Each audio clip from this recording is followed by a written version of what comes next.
So hello my dear students, आज हम history के चैप्टर पढ़ रहे होंगे जो कि है क्लास 8 का। ठीक है, और इसी तरह आपको सिविक्स और ज्योग्राफी के भी नोट्स मिल जाएंगे। आज हम चैप्टर 4 के नोट्स देख रहे होंगे जो कि मैंने क्रिएट किए हैं। और ये वीडियो ज़्यादा लंबी नहीं होगी, ज़्यादा 5 to 8 मिनट्स की होगी क्योंकि साल खत्म होने को है। ऑफकोर्स आप चैप्टर तो पूरा पढ़ ही चुके हैं, but still we are just going through the chapter so that हमें क्वेश्चन सॉल्व करने में थोड़ा हेल्पफुल हो। ठीक है, तो अगर आप अपनी बुक खोल लें तो आप पहला पेज देखिए, उसमें जो मेन इंपॉर्टेंट चीज़ें हैं वो मैं आपको दिखा देती हूँ। पहली चीज़ तो इसमें मेन है डिकूज का मतलब आपको पता होना चाहिए। डिकूज कौन होते हैं? वो होते हैं आउटसाइडर्स। ठीक है, यहाँ पे डिकूज का मतलब है आउटसाइडर्स। देन दूसरी चीज़ जो है कि ट्राइबल्स पीपल जो थे उनमें कम्युनिटीज़ डिफरेंट थी पर कास्ट डिविजन्स नहीं था। हमारे यहाँ कास्ट डिविजन था लाइक वैश्य, शूद्रास, क्षत्रियास, राजा हो गए, पर उनके यहाँ कास्ट डिवीज़न नहीं थी, उनके यहाँ सिर्फ कम्युनिटी थी। कम्युनिटी कैसी थी? लाइक यहाँ पे आप देख सकते हैं कम्युनिटीज़ थी मुंडा, सांथाल्स, ओरियंस, खॉन्स, पैगास, वन गुज्जर्स, लावटीज, गड्डीस एंड पाखरवाल्स। ठीक है, और यहाँ पे बिरसा मुंडा के बारे में बात हुई है जिनका डिटेल में लास्ट पेज में समझाया है, तो अभी मैं इनके बारे में यहाँ पे नहीं समझाऊंगी। बस आप इतना जान लीजिए ये मुंडा कम्युनिटी से बिलोंग करते थे और ये छोटा नागपुर के ये रहने वाले थे। तो इतना ही इसमें मेन है फर्स्ट पेज में। Let's get to the next page. Next page में इनके झूम कल्टीवेटर्स के बारे में बात हुई है। झूम कल्टीवेशन को हम शिफ्टिंग कल्टीवेशन भी कहते हैं। And let me tell you one thing कि शिफ्टिंग कल्टीवेशन सिंपल कल्टीवेशन की तरह नहीं होता है। ठीक है, आपने देखा होगा पीजेंट्स एंड फार्मर्स जो होते हैं वो एक ही जगह पे कल्टीवेशन करते हैं, पर शिफ्टिंग कल्टीवेशन में क्या होता था कि जो ट्राइबल पीपल थे, समझ आइए, उन्होंने एक लाइन पे क्रॉप उगाई, फिर दूसरे साल वो वहाँ पे कहीं और चले जाते थे उगाने के लिए। मतलब वो from one place to another place travel करते रहते थे, हमेशा एक जगह पे कभी सेटल नहीं होते थे। और तो और आजकल आपने न्यूज़ में भी देखा होगा कि कहीं यहाँ पे इस स्टेट में पराली जलाई जा रही है, कहीं उस स्टेट में, तो वो चीज़ वो उस टाइम पे भी परफॉर्म किया करते थे। क्यों?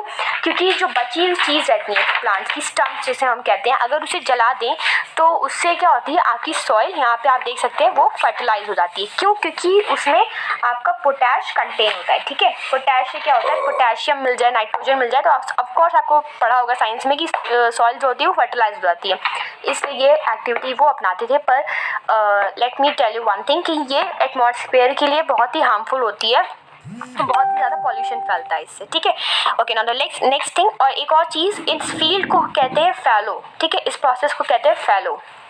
नेक्स्ट पैराग्राफ, एक और थिंग जो इसमें दिया हुआ है फैक्ट कि जो ट्राइबल पीपल्स थे वो क्या करते थे, ऑयल एक्सट्रैक्ट करते थे साल एंड महुआ के सीड से टू कुक देयर फूड, और वो कुसुम और पलाश के फ्लावर्स यूज़ किया करते थे ताकि उनके क्लोथ्स और लेदर्स को कलर करने के लिए। ये यहाँ पे हाईलाइट किया हुआ है। नोट्स आपको गूगल क्लासरूम और टेलीग्राम पे मिल जाएंगे, सो डोंट वरी।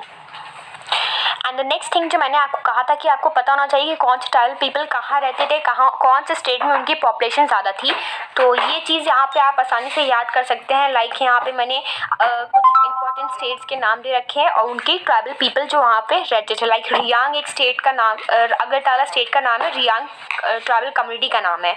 ठीक है, तो इस हिसाब से ये टेबल बनी हुई है, ये आपको PDF में मिल जाएगी, आप इसे याद कर लीजिएगा, ये एग्जाम में बहुत ही हेल्पफुल होगी। ठीक है, एंड द नेक्स्ट थिंग कि ये कि ऑफकोर्स फॉरेस्ट में तो आपके सारे रिसोर्सेज मिलेंगे नहीं, कुछ रिसोर्सेज थी जो फॉरेस्ट के अलावा कहीं और मिलती थी, तो वो क्या करते थे, बाहर से जो मनी लेंडर्स होते थे, ट्रेडर्स होते थे, उनसे अपना सामान एक्सचेंज कर लेते जिस चीज़ की उन्हें ज़रूरत होती थी। पर बाहर के लोगों को इन्होंने डिकूज कहा है, आउटसाइडर्स मीन्स एवल आउटसाइडर्स। क्यों? क्योंकि बाहर के लोग इन्हें कैश लोन दिया करते थे हाई इंटरेस्ट पे, जिससे ट्राइबल पीपल नहीं चुका पाते थे लोन, जबकि जो ट्रेडर्स आते थे फॉरेस्ट में इनके रिसोर्सेज लेने, वो इनको बहुत चीप रेट पे खरीदते थे और मार्केट में जाके दुगनी रेट पे बेचते थे। तो यहाँ पे ट्रेडर्स एंड मनी लेंडर्स को तो एडवांटेज हो रहा था, पर ट्राइबल्स के लिए बहुत बड़ा डिसएडवांटेज था। ठीक है, तो एक चीज़ ये हो गई। और ये कुछ जब इनके साथ ऐसा डिसएडवांटेज होने लगा और कुछ रिसोर्सेज थी जो इन्हें नहीं मिल पाती थी फॉरेस्ट में, तो ये क्या करते थे, बाहर जाके और जॉब्स करते थे, लाइक टी प्लांटेशन में काम करना, कोल माइंस में काम करना। ठीक है, तो कुछ जगह पे ऐसे जाके ये काम किया करते थे। फिर जो नेक्स्ट चीज़ आती है, जो ब्रिटिशर्स थे, जब ब्रिटिश राज था तो इन्होंने क्या किया था, फॉरेस्ट को एक स्टेट प्रॉपर्टी बना दी थी। ठीक है, इन्होंने फॉरेस्ट को स्टेट प्रॉपर्टी बना दी थी और इससे स्टेट प्रॉपर्टी इसको बना देने से क्या हुआ कि जो ट्राइबल्स थे उन्हें कुछ भी रिसोर्स चाहिए होता था फॉरेस्ट में, या फिर उन्हें अपने कैटल को ही ग्रेजिंग करने के लिए बेचना है तो वो नहीं बेच पाते थे, उन्हें परमिशन लेना पड़ता था। और परमिशन जो लेना पड़ता था उन्हें टैक्स भी पे करने पड़ते थे। They need to give high tribute to the Britishers. तो एक ये डिसएडवांटेज भी था कि वो अपनी ही जगह पे उन्हें परमिशन लेनी पड़ रही थी। ठीक है, एंड वन मोर थिंग, जब ये होने लगा तो ब्रिटिशर्स क्या करते थे, वो ट्राइबल्स को अनसिविलाइज्ड पीपल मानते थे। क्यों? क्योंकि वो एक तो सेटल्ड नहीं थे, यहाँ से वहाँ घूमते रहते थे as a nomads. Okay, and वो ब्रिटिशर्स उन्हें फोर्स करते थे कि वो एक सेटल्ड एग्रीकल्चर अपना लें, सेटल्ड कल्टिवेशन करें, एक जगह पे सेटल्ड होके करें। क्यों? इसमें भी ब्रिटिशर्स ने दिमाग लगाया था ये सोचकर कि अगर ट्राइबल सेटल्ड हो जाएंगे तो ऑफकोर्स उन्हें टैक्स देना पड़ेगा। कि आप अपने पेरेंट्स से भी पूछ सकते हैं, हाउस टैक्स दिया जाता है। तो अगर ट्राइबल्स भी एक जगह पे सेटल हो जाते तो उन्हें हाउस टैक्स देना पड़ता, उसी हिसाब से टैक्स देना पड़ता। तो एक ये भी था डिसएडवांटेज, ऐसे तो उन्हें टैक्स देना ही पड़ रहा था, वो one place to another place move करते रहते थे। तो ये ब्रिटिशर्स चाहते थे कि वो सेटल हो जाएं, और जो ट्राइबल सेटल हो जा रहे थे उन्हें ब्रिटिशर्स सिविलाइज पीपल मानते थे। ठीक है, तो ये हुआ। और दूसरी प्रॉब्लम जो उनके सामने खड़ी हुई ब्रिटिशर्स के सामने, कि जब उन्होंने फॉरेस्ट को स्टेट प्रॉपर्टी बना दिया और जो ट्राइबल्स थे वहाँ जाके रिसोर्सेज नहीं ले पा रहे थे अपने, तो सबसे बड़ा इसमें दिक्कत हुई फॉरेस्ट डिपार्टमेंट को, जो कि रेल्स की लाइंस बनाते थे वुड से। ठीक है, क्यों? क्योंकि जो ट्राइबल्स पीपल थे वो रिसोर्सेज लकड़ियाँ काट के देते थे, लेकिन जब उनका जाना ही बंद हो गया तो लकड़ियाँ कौन काटेगा।